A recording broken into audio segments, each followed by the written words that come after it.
Welcome back to this week's edition of Pastor's Forum. I'm Byron Tyler. Last time we got together with Pastor Marron Thomas of the Innovation Church in Frayser, also talked about the ministry, the Leadership Empowerment Center that Marron has been actively involved with for 18 years now. And really, it was a result of this ministry that created what you felt, Marron, the need to start Innovation Church. That's correct. We had so many kids who would come to the ministry who didn't have a church home. And when people would ask them what church they attend, they would say they attended the nonprofit. And I was like, man, this is not your church, you know. And what really resonated in my heart, I would go to funerals, or I'll speak at a funeral of one of our former youth who was then an adult and they passed. And it was so disheartening because a lot of the teens or the young adults that was at the funeral, they didn't have a church home. And they felt that, you know, churches that they knew about, you know, they weren't relevant for them. And I would see people at Walmart and say, man, Marron, I got to come back up there, man. I got to change my life. I got to start back coming up there. And they would be 26 years of age. And I'm saying to myself, you're going to come back up here to do what? You're going to come back to, this is for youth.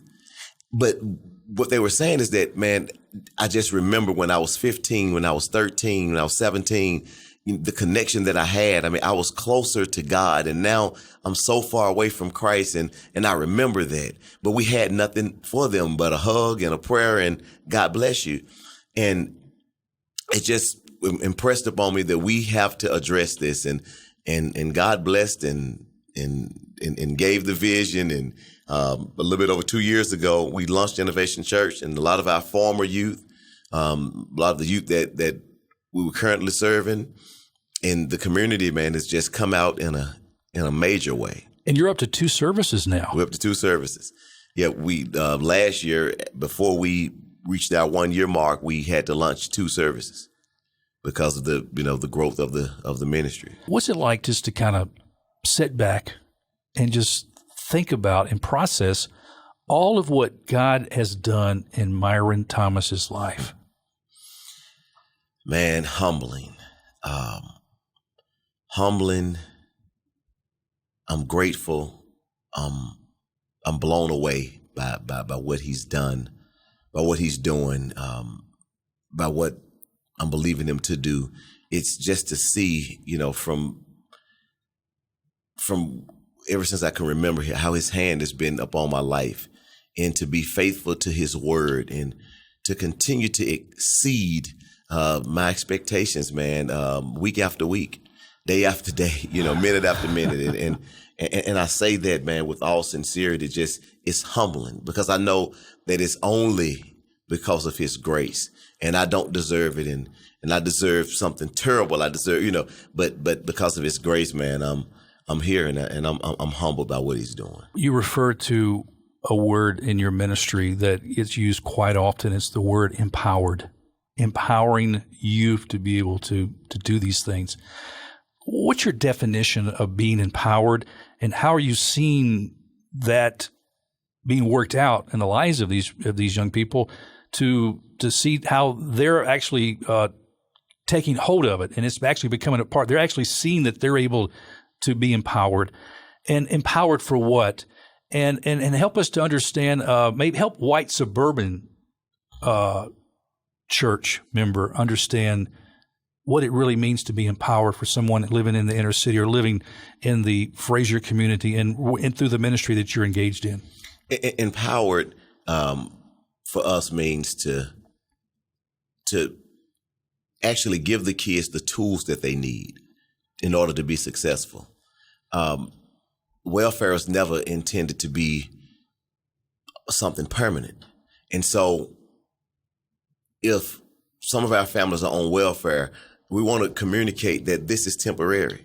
And if you have to be on welfare to a certain point so you can reach a point where you can actually take care of yourself, where you can do for yourself, where you can start your own business, where you can become a person where you can give back. It's not about having your hands out, but really understanding and that becoming alive in the lives of of our community, that what Jesus said is better to give than to receive.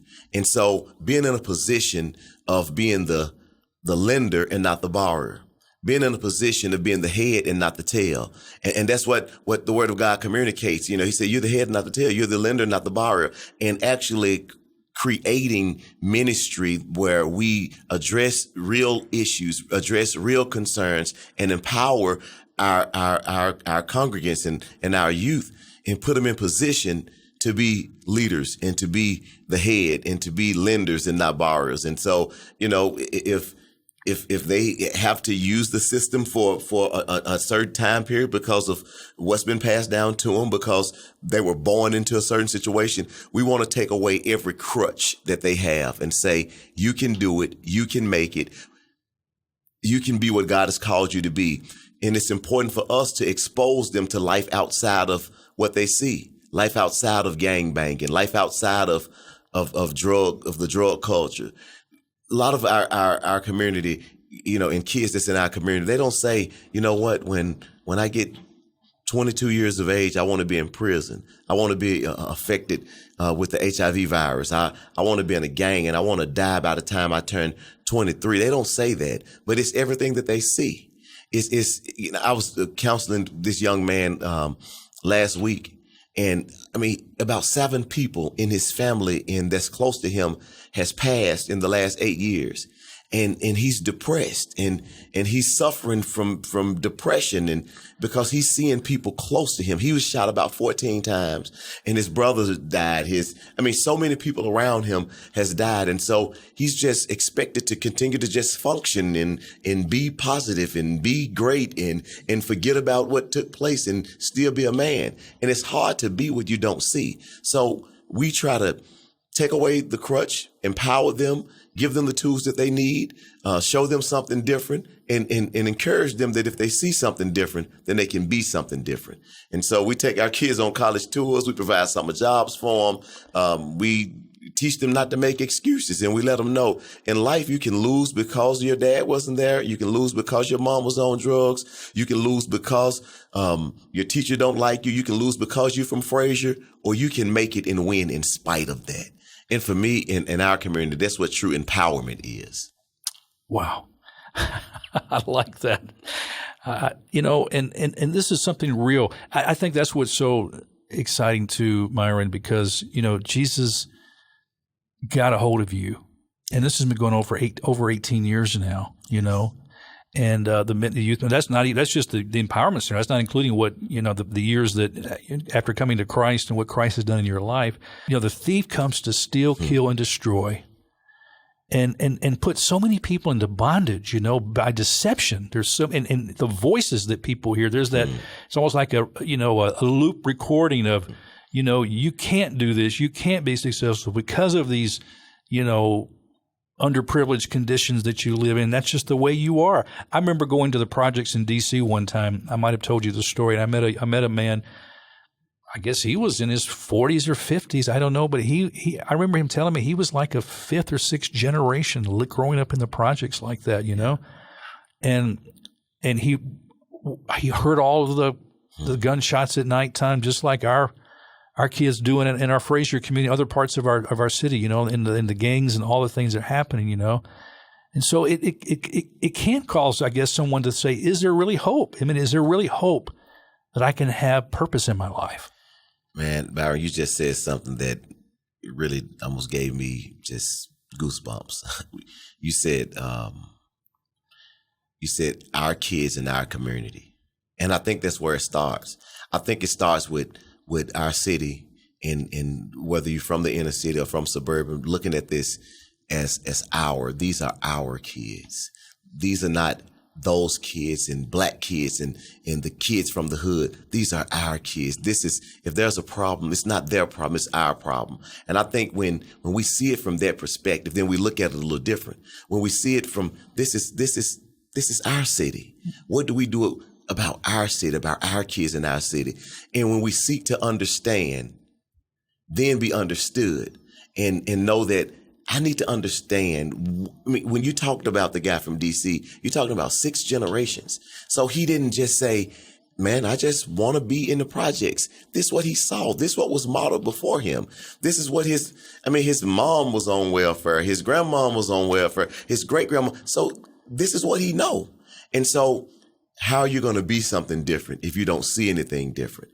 And I think our community has to be in it for the long haul and not say, okay, it's like a woman that's been abused and someone say, you know what? I know I've abused you, but now it's been long enough. Get over it.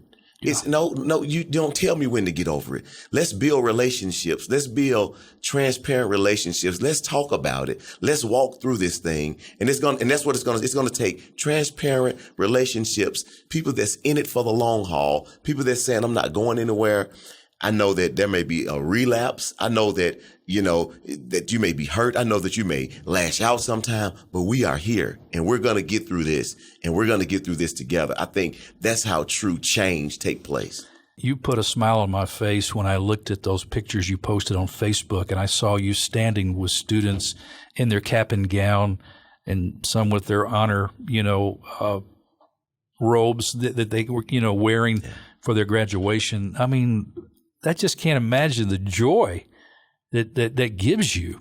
And when you see this, oh, man, Byron, these were kids, that we started our leadership program with when they were in the 8th grade. And we took them to businesses. We took them to expose them to CEOs. We took them on college tours. We took them outside of the community. And this was the expectation. And now they're graduating, not from high school, but from college. And one young lady asked me, she said, Marron, she said, I know you got to be so proud. And I said, you know what? I am proud. I said, but honestly, I expected this.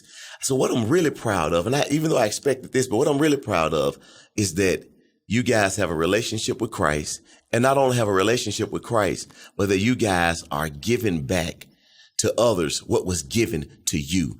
That's what I'm excited about, because you could have left the city, because you could have just, gone on. And though you were empowered, you didn't have to continue to empower. And that's where true change take place, to where now the same youth that you saw on the picture with me are working at LEC, Leadership Empowerment Center, empowering other young kids with the same thing that they were empowered with. That's true change and empowerment. And that's the challenge you give these youth. You're challenging them to say, hey, I've been given the tools to be empowered, as we talked about, and I've had this degree, I have this experience. Now I'm going to come back and give to the community. Yes. And when that's translated, when people say, I get it, and it's not just about me, and when they echo what you said, our problem. So our college grads see this as our problem. Just because I got out, just because I made it out, doesn't mean that we're okay. Doesn't mean that I'm okay. Well, you look at the prophets. You look at the Nehemiah. Yes. You look at how he wept because of the walls of Jerusalem. You know, and he was even taken from his. He has permission to go back, and so he could rebuild the walls. And I mean, we need people in our community that have that same broken, possessive heart that's saying, this is mine, this is ours, let's do this together. And even to the point they're willing to make those sacrifices, even willing to shed those tears to see, to see the change and to see the transformation. Yes. Byron, as I studied Nehemiah, when Nehemiah went back years after the walls had been rebuilt, he went back and he saw that things were still, the things had gotten out of order again. And one of the things that caught my attention, the Bible says that Nehemiah started beating them with his fists and started pulling their hair out. Because he was so frustrated, and he was like, how in the world could you allow this to happen again? Yeah. And so sometimes that's what you want to do, to say, you know what? I'm going to pull some people's hair out. I'm going to beat some people. We cannot afford to allow our community to look the way that it looked. And even some of our teachers and some of our schools say, I'm okay, I got mine and you got to get yours. We cannot afford to have that mentality. If you're working in ministry or you're working with kids and that's your mentality, get out of the business. Go and become a farmer. Get far away from community service and people as possible. If you're not willing to get your hands dirty, if you're not willing to say, I hadn't made it until you make it, then you shouldn't be in the business of working with youth or community. Wow, what a good word. Well, Time has slipped on this program, Myron. It goes by so fast. It does, man. Okay, now the Innovation Church, you've got Sunday morning services twice. 9:07 and 11:07. I like those times. Yep. And very unconventional. Yeah, very, very. Yeah. And people ask, why 9:07, 11:07? And the simple answer is because we're innovative. Yeah. That's it. I like that. Innovation Church. Plus the Leadership Empowerment Center. And I mean, we're not talking about just 5 or 6 youth. We're talking several hundred youth are being impacted through this work. Absolutely. Yeah. There's a website for the church and also for the Empowerment Center. Website for the church is innovationchurchmemphis.org. Innovationchurchmemphis.org.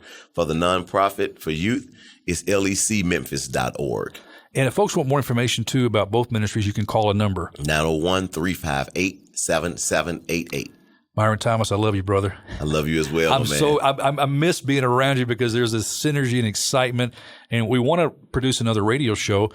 Time's not going to allow this moment here, but what we're going to do, we're going to schedule a plan in the next couple of weeks where I'm going to come to the Empowerment Center. The youth are out for the summer. We're going to sit down, and you and I are going to talk with some of these youth and let them share their stories so we can bring those back to the microphones here in the radio station. Let's do it, Byron. I love it. All right. Looking forward to it, man. Thanks so much. Thank Pastor you. Myron Thomas, our guest this week on Pastor's Forum, the past 2 weeks, actually. Thanks so much for stopping by. That's all the time we have on this week's program. I'm Byron Tyler. We'll talk to you next time. Bye-bye.